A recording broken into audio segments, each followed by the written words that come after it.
Yes, I think being entrepreneurial, it's one of those things that you often think, are you born with it?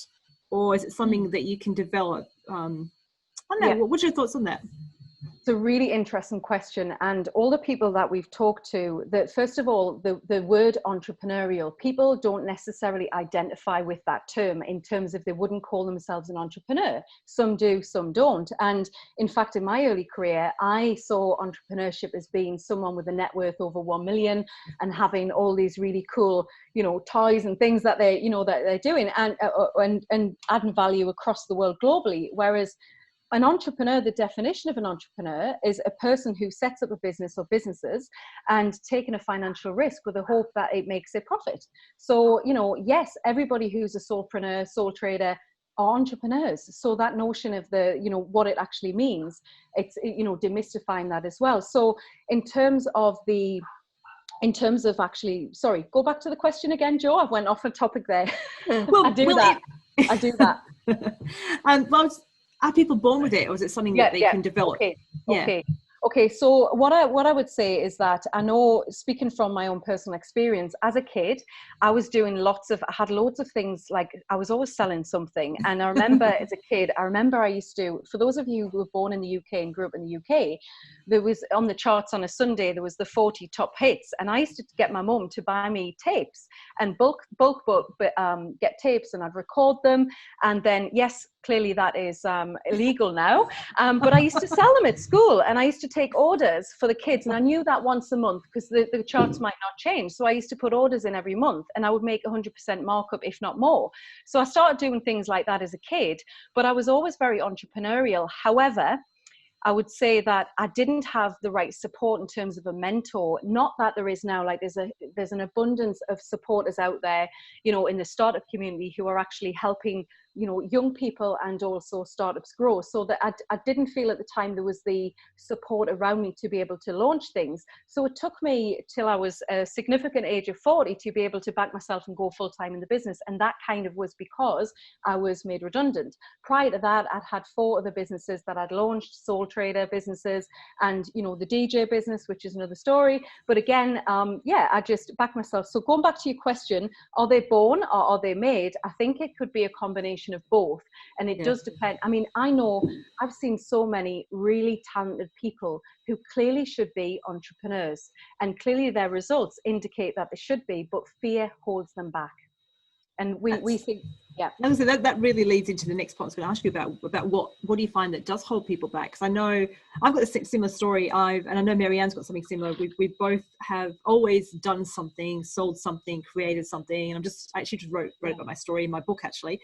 But I had no idea how to run a business. I had no idea how to make money or to commercialize. And even in the last sort of 10 years, I'm still learning. But I think sometimes people get held back. They might have a great idea, but then something stops them. So how do you see your mindset, and particularly the entrepreneurial mindset, as a way of kind of getting over that? Yeah, it's a really good question, because, you know, mindset is everything, and the quality of your life depends on the quality of your mindset, I would say. And yes, I know that, you know, people, particularly recently where there's been, you know, some big changes in the world, you know, there's always things you can do to improve your mindset and your positivity as well. And, you know, I think certainly the one thing that holds people back is fear. And there's a great book that I love and I keep reading, and I'm sure lots of you have read it, the Think and Grow Rich book. I absolutely love that. And I dipped back into it recently, and he talks about fears around poverty, criticism, ill health, fear of the loss of love of someone, fear of old age, and fear of death. And the premise of one of the chapters in the book is that the symptoms can be indifference around the fact that, you know, it can cause lack of ambition, it can cause procrastination, overcaution, and worry and doubt. And these things can lead to not actually fulfilling your life's dreams. So as a kid, I wanted to be 3 things: an entrepreneur, a DJ, and a teacher. And I believe by the age of 40, I achieved that. You know, that was something that I wanted to do. And, you know, certainly I would say the other thing is, going one stage further, is that you can also be fearful of failure and fearful of massive success. So success means different things to different people. But, you know, what could success look like if you blew your own mind? And, you know, what would that look like? And I ask that question a lot, and people come up with very different answers. It's not about, you know, having 20 million in the bank. Yes, it would be nice. But, you know, it's about, you know, success might be being able to spend more time with your family. And I know for me, the failure of massive success was around the more time and the more successful I get within my businesses, the less time I spend with my children, which is really important to me as a mother. So, you know, it's, for me, it was about working smart and not harder, and thinking, right, okay, what is it that I can do to get, you know, to where I need to be in terms of business goals, but also still being able to maintain that quality time with my family and my loved ones. Mindset plays a big part in how we operate on LinkedIn. And I thought I'd put you on the spot and just get you to share, because you're very confident everywhere, but then you had a bit of an issue with your publishing. Oh, yeah. Do you want to share that story? Yeah, absolutely. I'm happy to share that. So look, I've been teaching for 12 years and I've got no problem about standing up in the classroom and not having notes and doing my thing and talking. That's what I've done for a long time. And people talk overnight. Two people talk about overnight successes, but actually it might take 10 years to get there. But when it comes to publishing articles, and I've not written a book, which is in the pipeline, but Jo and I had a conversation. She said, you know, Vic, she said, this is a while ago, you know, you've got this great experience on, you know, you've done all these great things, but yet your LinkedIn profile, it doesn't, you're not sharing articles, you're not. And I said, well, actually, it's really interesting you say that, because it's an unfamiliar territory for me. And I put it to the bottom of the list because it's almost like that fear of being judged. You know, your English, you're critiqued and things. And I'm not afraid to say this, but that was something that I realized. I thought, oh no, I've got to arm this muscle and start write more and put myself out there and do more. So watch this space, there's more coming. But we all have these things that we are perhaps fearful of that we might not know until someone actually shines it in your face. And I think certainly with Jo as my accountability buddy and my running accountability buddy too, you know, certainly it's something that I realized that I need to do more of, because everybody, I believe, has unique gifts and unique things that they can share with the world. And who are you not to shine? Who are you not to shine? And you know what? If people don't want to listen, that's okay.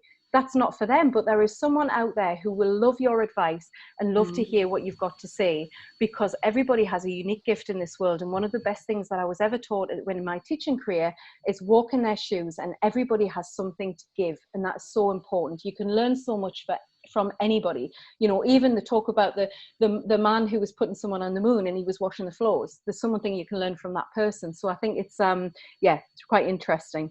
Yeah, and well done in putting yourself out there, because I know that was a bit of a challenge initially, and I'm not sure if anybody else here feels that way about publishing on LinkedIn. If anybody's sort of thinking, it's the grown-up platform, people might judge us, who am I to be that expert? And I certainly have felt that way. It took me a while to find my voice and find my place. You know, and I remember, and it was someone who does get involved in these events. She's not here today, but Violet Jew, I'm not sure if you know her, but she spoke actually at an event that you were speaking at, David Price. You might have even been running the event. She spoke about imposter syndrome, and I'd never heard that term before. And I felt like she was talking to me. It just gave me goosebumps.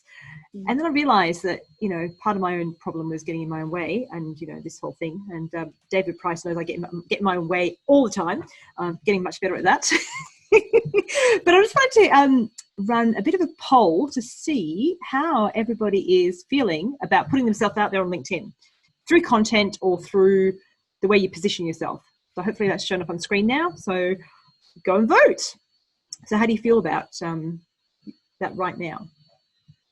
I used to feel a little bit, scared pantless, really, because I was feeling, I was fearful of being judged, fearful that people might think, who am I to be that person?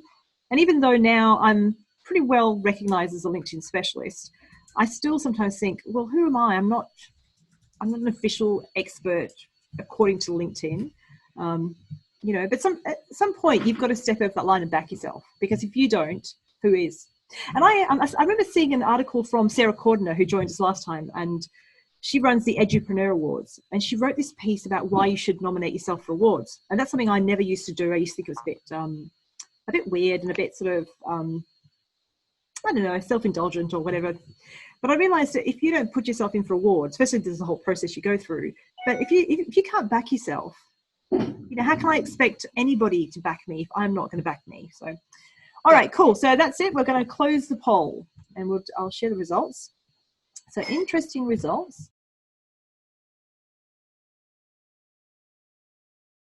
Yeah.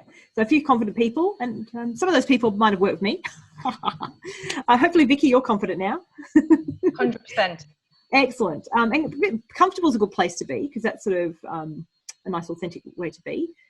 And if you're feeling sort of fearful or you are scared pantless, well, just get some help from someone, or get someone to help get the words out of you, because it might just be your stuff, you know your stuff inside out, but it might just be putting it into Now, Holly-Ann, you've got a great voice on LinkedIn, and I've seen some awesome work. And I'm going to stop that, but can you just share why you're scared pantless and what and how you're feeling about it?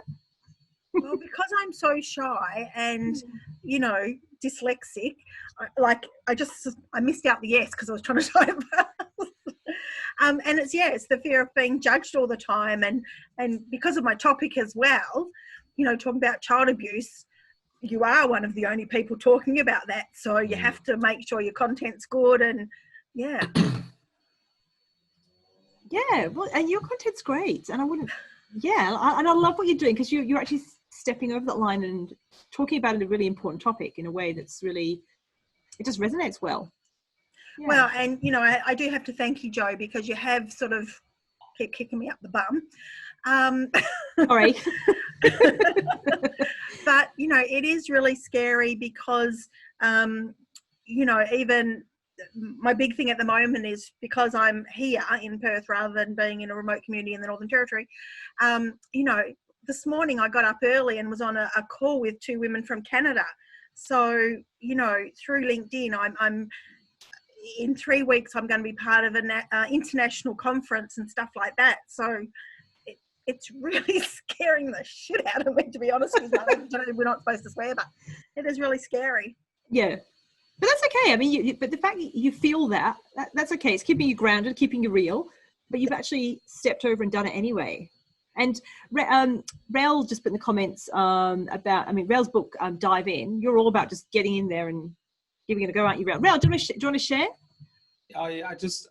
Listening to the observations and the commentaries, I just sent Jo a private message, but the blurb of my book that was published 2 years ago now, actually in May, basically says sometimes you just need to dive in. Business does not have to be complicated. Business can be simple. Take a breath, dive in, and adjust your course while you're moving. That's been my philosophy for 30 plus years of running businesses. So sometimes we just get into analysis paralysis and overanalyze. And it's imposter syndrome. You think, oh my God, am I good enough to do this? Can I do it? And sometimes you just have to go, bugger it. Let's just do it and see what happens. Dive in. And that's pretty much what I did with my speaking. Because I'm just a naturally curious person, I'm not scared to press buttons. I'm not scared to have conversations. And I still remember, Charlie Gunningham, I was in one of your workshops, and I still remember having a conversation to the people next to me about the topic. It was a Facebook workshop or social media or something. And I remember you saying to me, why are you here? You could be running this. And this is before I did any sort of speaking at all. But I still remember that conversation, because you probably don't realize how much impact that those little words, those few words had on me. And a few people have done that over time. And I remember getting asked to speak at a conference, and I said, oh, no, I don't do that. But here's someone who does, because I'm a connector. And it was actually my husband who said to me, why can't you do it? You know your stuff. And then I broached the topic with somebody else, and they said, well, what's your biggest fear? And it was not being able to answer questions, having, if someone asked me a question I couldn't answer, that was probably, and now I love questions. I actually love questions I can't answer, because it shows me that the audience is listening, and it gives me a reason then to investigate. So I love this topic, because it's just, I think because I've gone through the journey of being that super quiet person, itching to say something but too scared of being judged, and usually it's my own judgment. Awesome. Well, thanks for sharing those stories, because I know it takes a lot of authenticity and a lot of courage to share how you're feeling as well, but also we've all got a range of expertise. So awesome.